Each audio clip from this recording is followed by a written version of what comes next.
Hi! It's me! It's Mama Janet. Ngayon nga po pala, ito ang ating sa isang araw na naman mga mare ko.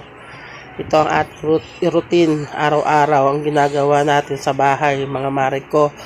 Pagkabangon, mag-aayos ng ng ating alaga dahil papasok siya sa eskwela. Ito, maghahanda tayo ng kanyang baon mga mare ko. Nagbabaon nga po pala siya araw-araw sa eskwela. At siya nga pala, bago siya umalis, pinapakain ko muna siya. Bali, dalawa sila, yung grade 6 at saka yung aking grade 1, mga mare ko. At ayan na nga po pala, nakabihis na yung grade 1. Tinatalian na lang siya ng buhok ng kanyang nanay.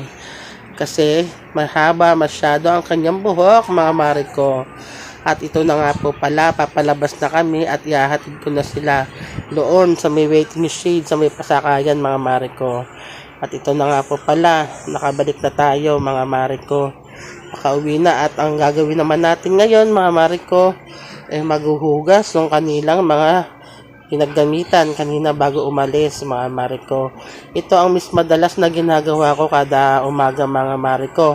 Araw-araw po yan mga mare ko. Yan po ang aking gawain dito sa bahay mga mare ko.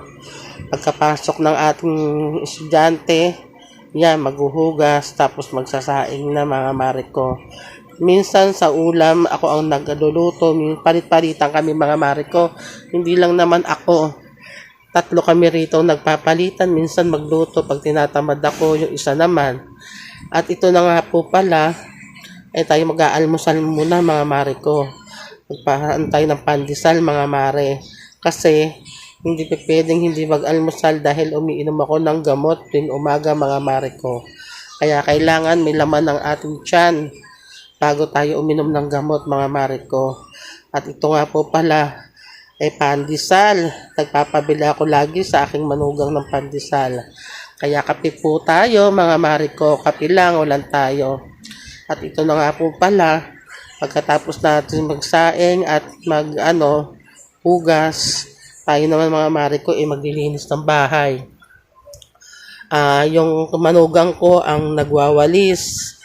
Ako naman ang nagmamap. Nagpapalitan kami, dalawa. Salitan kami mga mare ko. Kasi parang sabi ko, ikaw na lang ang magwalis at ako naman ang magmamap. Para naman na kahit paano mga mare ko na-exercise tayo. Hindi yung lagi ka lang nakaupo at nagsiselfone lang, di ba mga mare ko? Kaya